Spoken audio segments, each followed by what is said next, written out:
Good morning everyone, or benvingut, or benvinguda in Catalan. In this video we're gonna go on a bike ride and give you guys a little bit of an update about what it's been like to be here for a month. Pros, cons, what we like, did it meet expectations, do we regret moving, all that stuff. The route we're doing today is actually mapped out by ex-pro cyclist Dan Craven, who we actually met at the Maid Show. He and his wife lived here for a while and started a website called Our Girona, which has been actually a pretty good resource, so check it out.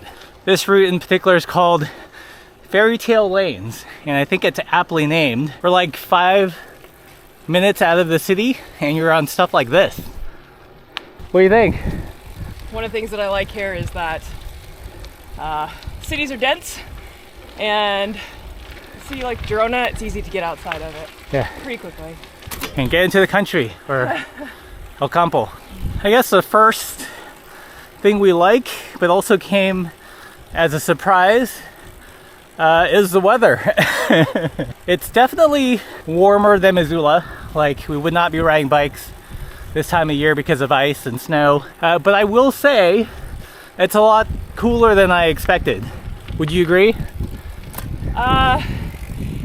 Yes and no.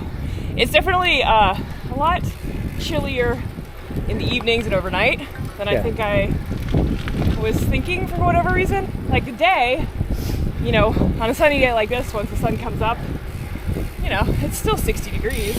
Lovely. So overall, definitely a pro. Like, just, this would be a non-starter for us riding in Montana this time of year. It'd just be too cold, too icy.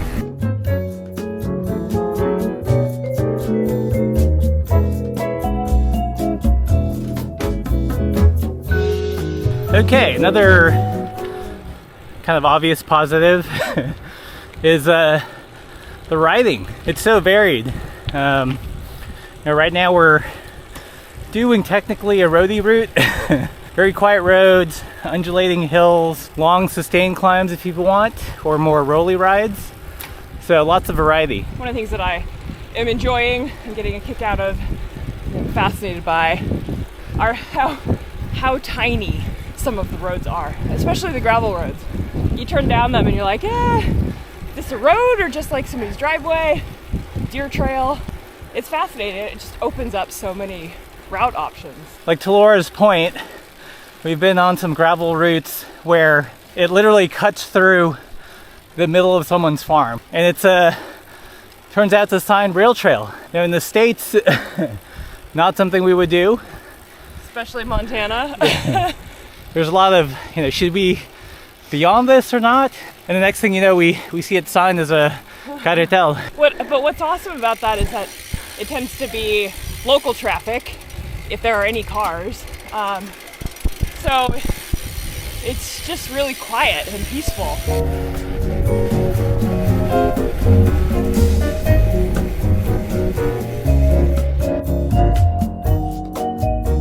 So yes, the riding is really good.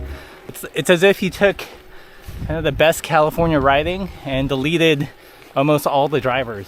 But look at this, small, quiet, climby, windy, no big pickups trying to run you over. Okay, so those are all the good stuff, and a lot of that you're like, duh. What have been the challenges or kind of downsides so far a month in? I think the first one is the language, which is also like a duh kind of point. And we knew this coming in. You know, tried to brush up on Spanish, you know, learn, you know, very basic Catalan prior, but you know, from the comfort of our homes doing Duolingo and Busu, you know, we were crushing it. But once you're thrown in the fray and you have to kind of navigate really tough, confusing situations, it's a whole different ballgame. We've had a couple experiences where, so my Spanish is better than Russ's, so I have been the one doing the troubleshooting, which is fine, but then, you know, if you're in a partnership where one person knows more than the other, ends up always being on that one person.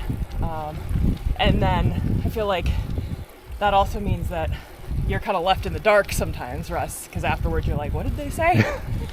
So there's that. And I think one of the things that we didn't consider fully before we moved over here is Catalan. And like, I feel like you can transact just fine in Spanish, but you really need Catalan to connect. So I feel like we're at this point now where both of us have like set aside learning more Spanish in favor of learning Catalan.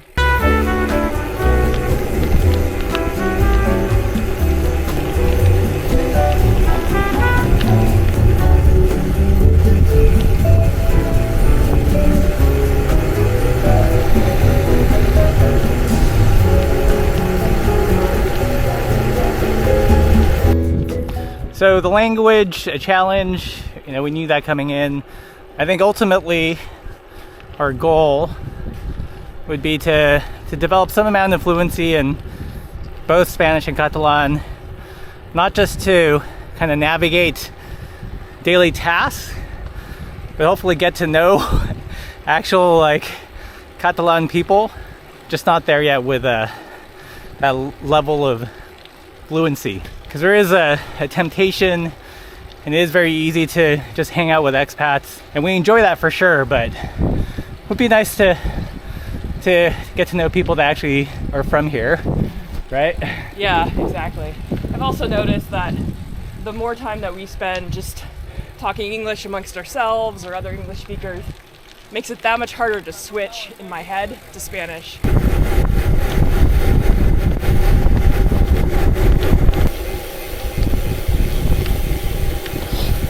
Another motivation for me, you know, language-wise, is so I can do interviews in Spanish and Catalan. I think that would just open up more doors to interesting content. Challenge for now, but it's something that can be remedied with studying and time and just an effort, yeah.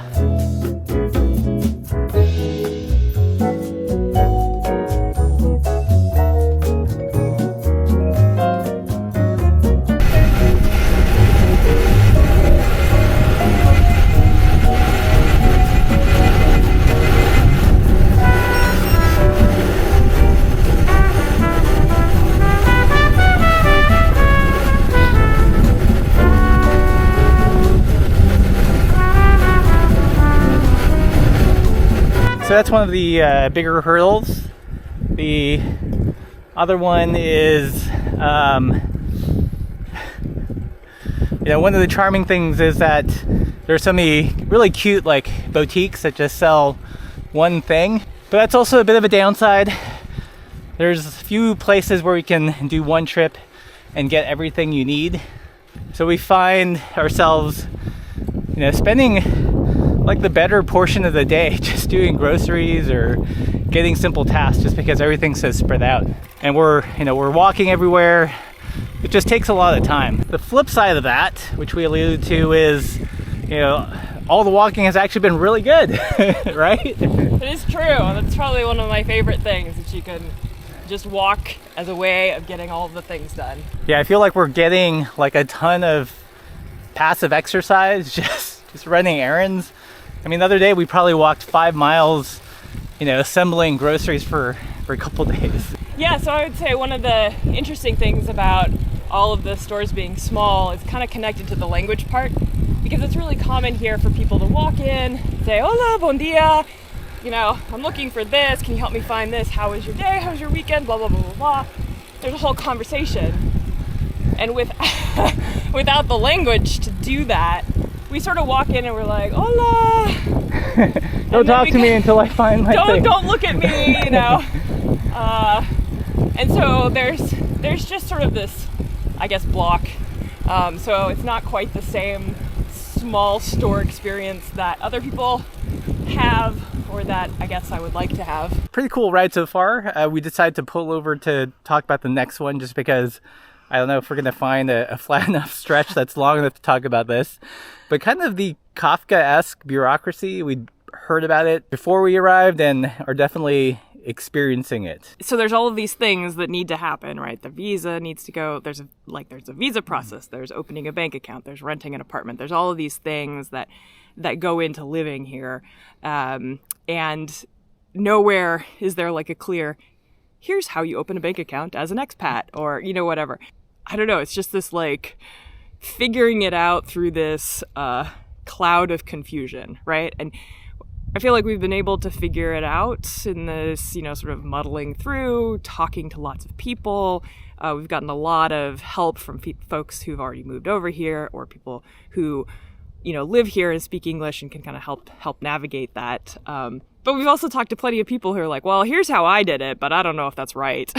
So it's just a lot of like doing things, hoping you're not doing them wrong, and when you do them wrong, then trying to clean up afterwards. Compounded by the fact that, there are certain deadlines we have to meet, and also everyone seems way too relaxed about the deadlines. So we're like, should we be worried? You're not worried enough for what's supposed to happen. Trying to figure out like how much of that is warranted, how much of it is our, paranoia.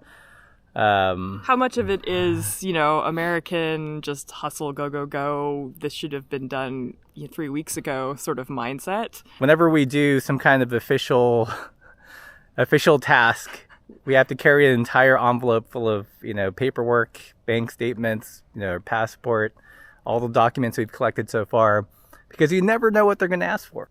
It's been an experience. It is. It's sort of a little bit of a gauntlet that you kind of have to like crawl through in order to get some of this stuff done. And again, there's probably a good side to that. There's probably an upside, right? That if it wasn't challenging, everybody would move over, and clearly that's not the answer. So lower our expectations, I guess. Yeah, or have no expectations about how things are going to turn out. So another, I wouldn't call it a downside, but something to get used to is just the amount of people here. Again, one of those like, duh, would you expect kind of things. But I do think coming from Montana, which is one of the least populated places in the US, and then moving over to Europe, it's just magnified. Like, for example, we went out the other day and the streets were just like full in Old Town. Granted, it was like Constitution Day, but it was Wednesday, and it was just bananas like how many people are out and about, which is also a great thing. Like, there's awesome people watching. It's fun to be out and see the local culture, the local scene, but it does take some adaptation. So I would say kind of related to the bureaucracy, the way that we have chosen to apply for the digital nomad visa is to come here first and then fill in the blanks. Totally an acceptable way to do it. The hitch with that is that it's not just a matter of, is your life flexible enough to move first and then deal with the paperwork? It really is proving to be kind of a mental game. So if you're going to do that, just know that you're probably going to be unsettled for a solid 6 months. Yeah, mentally we're still like, are we here, or are we not yet here? Until everything gets approved, we're working on the assumption it will be here long term, but it's not yet official. So there's just a lot of background uneasiness or anxiety. So probably one of the biggest challenges for me is just that this whole first month has been just consumed by paperwork, trying to make sense of it all, right? And so we haven't been riding as much as I wanted to, exploring as much as I wanted to. So I'm just really looking forward to, now that we've been here for a month, kind of make sense of it all. I'm looking forward to being more settled and finally getting to, live the Spanish life that we thought we would be living. So those are some good sides and downsides. I don't want to sound like super negative, but there's some realities which I don't think a lot of people talk about. We're just trying to keep it real.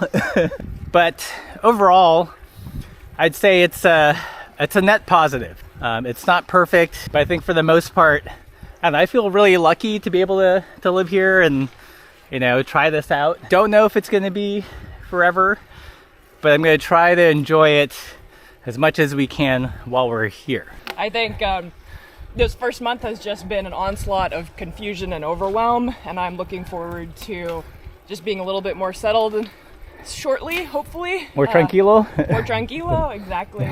And just enjoying what life has to offer here.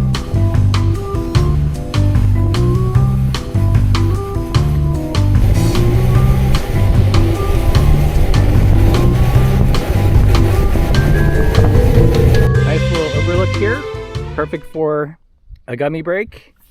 But to Laura's point, we had all these reasons for moving, like the riding. I wanted to do more painting outside, have a more kind of relaxed lifestyle compared to the States. And, you know, just the nature of this first month, dealing with all the paperwork, the visa, finding housing, the bank, it's just not been that. So I think in some ways it's like an unfair assessment of the experience of living here, just because this hopefully won't be the case. This hopefully won't be what it's like the entire time. Yeah, I feel like that's sort of a downside, I guess, of the way that we chose to do the digital nomad visa. Like if you slogged through all the paperwork, got the visa, got everything sorted before you flew over, then you could just sort of land and it would theoretically be not as complicated. Yeah, if you guys are interested in all that stuff, we do more Spain specific updates in the Patreon. Try to keep the channel mostly about biking, well, intersperse stuff now and then, but we've been doing weekly update videos on like what's been going on, the challenge of the week, you know, weird and interesting things we're learning about living in Catalonia. So yeah, check out the Patreon. We're about to descend one of my favorite parts of this ride. So let's do it.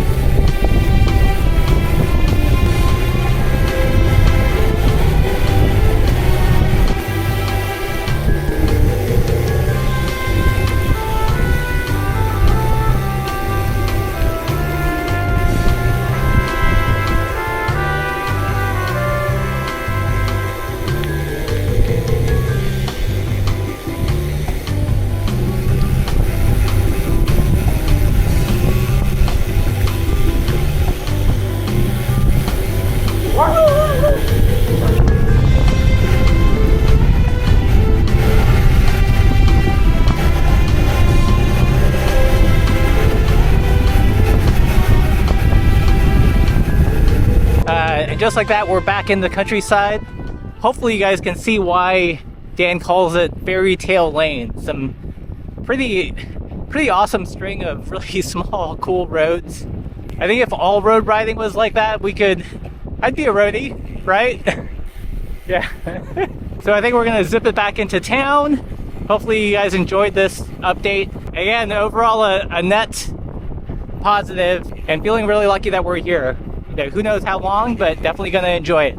As always, everybody, keep the supple side down.